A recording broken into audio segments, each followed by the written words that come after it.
Vi er en typisk underleverandør, det vil sige, at vi ikke har nogen egne produkter.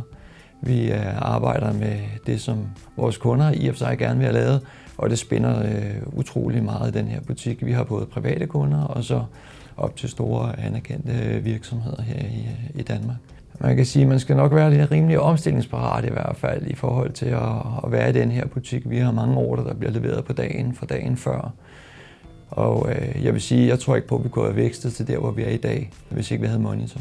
Så det betyder meget for os. Jamen, altså Monitor har jo gjort det, at vores rejse fra en lidt mindre produktion til en stor produktion på toholdsskift gør, at vi faktisk kan køre drift i så mange timer af døgnet, uden at der behøver at være nogen leder til. Folk om aftenen ved præcis, hvad de skal lave, fordi det er forberedt dem i Monitor. Så det er meget svært at køre en drift, hvor der ikke er ledelse til stede, medmindre man har et system, som i hvert fald kan hjælpe en, og der gør Monitor det rigtig godt. Så har det været sådan en helt øjenåbner for vores produktion og vores måde at kigge på og have et system, altså et ERP-system at arbejde med.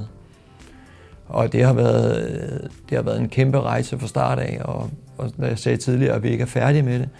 Jeg tror ikke, der er nogen virksomheder, der kunne forestille sig, hvordan det var, hvis vi ikke havde Monitor.